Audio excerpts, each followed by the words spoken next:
Bismillahirrahmanirrahim. Assalamualaikum warahmatullahi wabarakatuh.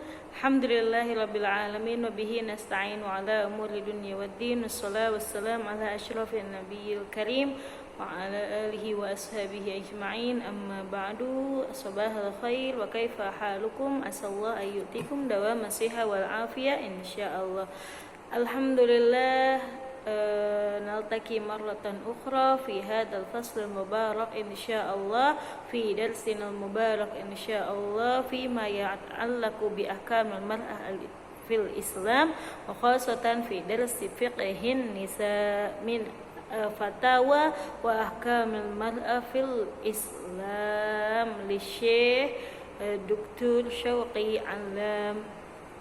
Ya, pada pembahasan sebelumnya kita telah mempelajari beberapa permasalahan dari bab yang berkaitan dengan sholat dan puasanya seorang wanita. Itu kita pelajari dari fatwa dan hukum seorang wanita muslimah dari fatwanya Syekh Ali Jum'ah, ya. Kemudian sekarang kita kembali lagi kepada buku Fatawa wa Ahkamul Mar'ah fil Islam Lidoktor Syekh Syawqi Alam. Ya, kita akan membahas kembali tentang penjelasan yang berkaitan dengan hukum-hukum pengurusan jenazah bagi seorang wanita, ya, atau hukum yang berkaitan dengan jenazah bagi seorang wanita. Qabla darsana, mari kita bersama-sama membaca al-basmalah. Bismillahirrahmanirrahim. Nawaitu ta'alluma lillahi ta'ala wa li izalatil jahli wa ihya'id-din. Allahumma astur aiba syekhina anna wa la tudhib barakata ilmihi minna, nafa'ana Allahu bi ulumi masyayikhina fid daraini amin. Ya, pada pembahasan hari ini kita akan membahas beberapa permasalahan yang berkaitan dengan pengurusan jenazah ataupun dengan jenazah itu tersendiri bagi seorang wanita, ya.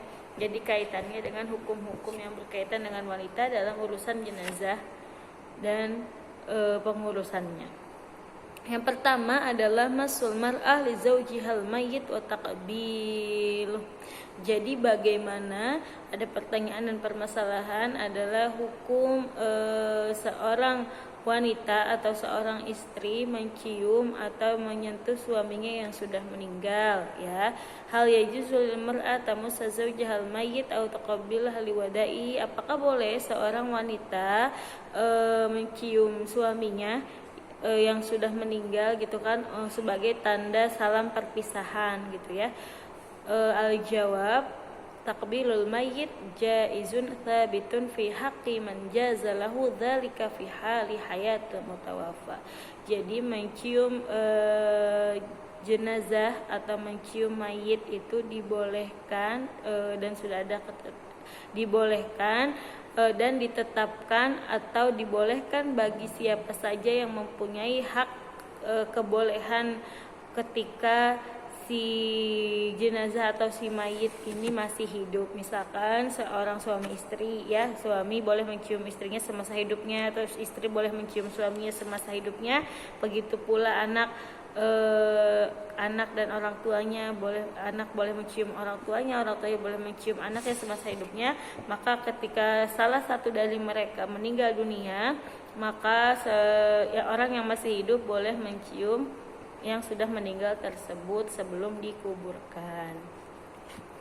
Seperti di dalam hadis wadzalika lima rawahu Tirmidzi, ya, yang diriwayatkan oleh Imam Tirmidzi, wa qala hasan sahih an Aisyah radhiyallahu anha, dari Sayyidah Aisyah radhiyallahu anha, anna Nabi sallallahu alaihi wasallam qabbala Utsman bin Mad'un wa huwa mayyit wa huwa yabki. Ya, bahwa Nabi sallallahu alaihi wasallam mencium Utsman bin Mad'un dan beliau wafat, kemudian beliau menangis, Nabi Muhammad menangis.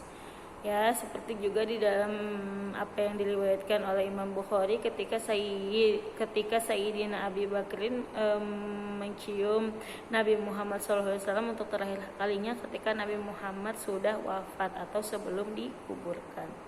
Wadzalikal hukmu, nah hukum ini, ya, yang membolehkan mencium jenazah atau mencium seorang yang telah meninggal sebelum dia dikuburkan, ya, bagi siapa saja yang pas masa hidupnya dibolehkan, itu syamilun, meliputi juga, mencakup juga bagi likulli wahidin minaz zaujaini ma'al akhar, bagi suami dan istri. Jadi jika ada salah satu keduanya dari pasangan mereka meninggal, maka boleh menciumnya.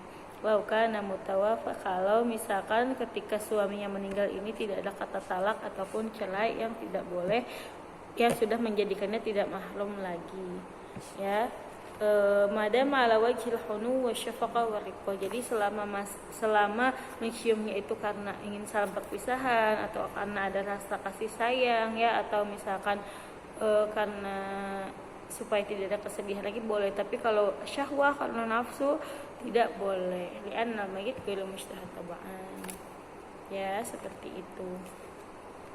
Jadi faida jaza an yaghsila kullu wahidin min az-zawjaini, seperti yang sebelumnya kita telah pelajari, ya, di bab jenazah ini, bahwa seorang suami atau seorang istri boleh memandikan pasangannya yang sudah meninggal, gitu kan, atau mengikuti mengkafankannya, ya.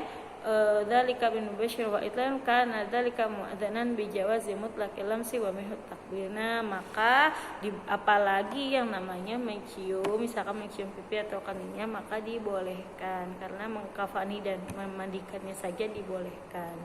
Madama ala wajhil ladzi dzakarnahu min asyafaqah wa nawi, selama menciumnya itu karena rasa kasih sayang atau untuk salam perpisahan, bukan karena hawa nafsu, ya.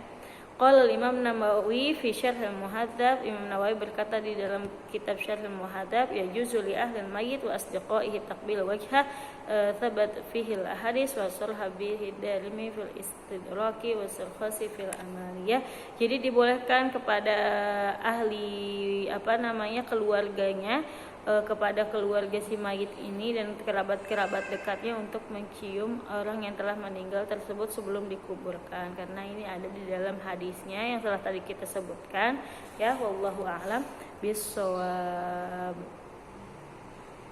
Wa yajuzu li ahli mayyit wa nahlihim ka asdiqaihi taqbil wajhi. Jadi boleh mencium wajah atau pipi dari si mayit ini tersebut. Jadi jawaban dari pertanyaan tadi, boleh tidakkah seorang wanita, seorang istri mencium laki-laki atau suami yang telah meninggal dunia? Maka jawabannya adalah fala harus syar'an, tidak ada larangan secara syariat bahwa seorang perempuan atau seorang istri mencium suaminya yang telah meninggal, ya, didasarkan untuk karena rasa kasih sayang ataupun untuk salam perpisahan, seperti itu. Kemudian muddatul ihdat wa lubsus sawad. Nah, biasanya ketika ada seseorang yang meninggal dunia, keluarga ataupun istri ataupun suaminya itu ikut turut berduka cita, ya, bersedih, berkabung gitu. Dan biasanya seorang wanita atau kerabatnya itu memakai baju hitam, ya. Kalau kita lihat ada juga sebagian orang yang selalu memakai baju hitam karena ada yang meninggal. Nah, kemudian di sini pertanyaannya itu ada seorang yang menanyakan bahwa rafa'ilaina istifta min sayyidati tuwafa akhaha ila rahimullah walida. Kemudian ada seorang wanita yang mana misalkan saudara laki-lakinya itu meninggal dunia. Kemudian dia bilang kepada saudara-saudara yang lain masih hidup untuk memakai baju hitam selama beberapa lama, gitu kan, karena menunjukkan rasa sedihnya kepada saudaranya yang telah meninggal. Nah, ini bagaimana hukumnya, gitu kan? Al-wajib ala kulli muslim wa muslimah. Nah, mohon maaf, perlu saya tambahkan bahwa kejadian ini berada di Mesir, ya. Bagi orang Mesir sendiri, ketika ada yang meninggal, memang orang yang masih hidup itu mengantarkan mayit ke kuburan atau misalkan setelah itu selalu memakai baju warna hitam karena menunjukkan kesedihan dan berbela-sungkawa, ya. Nah, padahal al-wajib ala kulli muslim wa muslimat talaqa musibatal maut bisabril jami' wa ridha bi qadarillah. Yang wajib dilakukan seorang muslim ketika ada saudaranya yang meninggal itu, ya, adalah menghadapinya dengan sabar yang sangat besar, dengan kesabaran yang sangat besar, dengan jiwa yang sangat lapang dada, ya, waridho, dan harus rela dengan ketentuan-ketentuan Allah. Wa anna muddatul haddad. Nah, kemudian ada juga seperti batas waktu berkabung, ya, bagi seorang wanita ketika suaminya meninggal adalah 4 bulan 10 hari. Sedangkan bagi keluarganya yang ditinggalkan adalah 3 hari. Jadi maksudnya masa berkabung itu jangan terlalu lama, karena harus ridho dan rela dengan ketentuan Allah, dan kita sebagai orang yang masih Allah berikan kehidupan di dunia ini harus mulai menata hidup kembali dan menghadapi kehidupan tanpa orang yang meninggal tersebut. Jadi bagi seorang wanita masa berkabungnya itu 4 bulan 10 hari, dan bagi seorang saudara atau kerabatnya itu adalah 3 hari. Wayahrumul ihdath fi mazad dari kadang tidak boleh lebih dari itu untuk meratapi kematian seorang keluarganya. Wal ihdath, ya, seperti di dalam hadis la yahillu imra'ah tu'minu billahi wal yawmil akhir an tahidda 'ala mayyit fawqa thalath illa 'ala zaujin fa in tuhiddu 'alaihi arba'atu asyhur wa asrun. Jadi tidak boleh bagi seorang wanita yang beriman apabila ada saudaranya yang meninggal dunia untuk bersedih di atas dari 3 hari, kecuali misalkan yang meninggal adalah suaminya, maka batas berkabungnya adalah 4 bulan 10 hari. Ya, jadi selama masa berkabung ini seorang atau wanita atau keluarganya itu harus meninggalkan az-zinah, tidak boleh berdandan atau memakai wewangian, ya, dengan tidak boleh juga memperlihatkan perhiasannya, dan tidak boleh melakukan hal-hal yang dilarang. Amalub sufia bisauda biqasdil haddad fala yubah illa fi muddatil ihdadil masyru'ah. Jadi kemudian bagaimana kalau memakai baju hitam terus, ya, karena untuk berkabung itu hanya dibolehkan ketika selama masa berkabung. Misalkan si kita saudara laki-lakinya meninggal, maka dia boleh memakai baju hitam itu selama hanya 3 hari. Jika lebih dari itu tidak dibolehkan, ya, karena terus berkepanjangan meratapi orang yang meninggal. Wallahu a'lam bishawab. Ya, kemudian selanjutnya adalah bagaimana permasalahan seorang anak laki-laki yang memandikan ibunya yang meninggal. Ya, hal yajuzu an yughassil rajul ummahu. Bolehkah seorang anak laki-laki memandikan ibunya yang meninggal? Jawabannya adalah jadi al-ghusl sendiri adalah mengalirkan air ke seluruh tubuh, ya, dengan suatu niat tertentu, ya, dan hukum memandikan mayat itu atau memandikan jenazah itu adalah fardu kifayah, jika sudah ada sebagian yang memandikannya maka tidak wajib bagi sebagian lainnya, tetapi jika tidak ada yang memandikan maka dosa ditanggung oleh semua orang yang ada di situ. Bisa difahami, ya. Kemudian al aslu pada dasarnya anyaksila ar-rijal. Jadi jika yang meninggal adalah laki-laki maka yang memandikan adalah laki-laki. Jika yang meninggal perempuan maka yang memandikan adalah perempuan. Wanisa aula bi ghuslil mar'ah bi kulli hal. Jadi jika seorang wanita meninggal maka yang lebih diutamakan untuk memandikannya adalah wanita lain yang masih hidup. Kain lam yujad nisa ya ghusilna. Nah, tetapi jika belum ada wanita lain yang masih hidup untuk memandikannya, fayaksilu harrajul mahram ka ibniha wa akhiha. Maka boleh yang memandikan itu laki-laki, tetapi yang masih mahramnya seperti anak atau saudara laki-lakinya, li'annahu yajuzu lahu nadar ilaihi, karena seorang anak atau seorang saudara boleh melihat kepada aurat perempuan yang pada umumnya wa yajuzu masuha fi halatil hal, ya. Nah, dibolehkan juga misalkan bersentuhan, ya, antara anak dengan ibunya. Wadzalika fi ma'adal aurat. Nah, kecuali pada aurat-aurat yang diharamkan dari mulai pusar sampai ke pada lutut, ya. Wabil maut la yanqatu hadal jawaz. Maka ketika meninggal pun diperbolehkan untuk memandikan ibunya.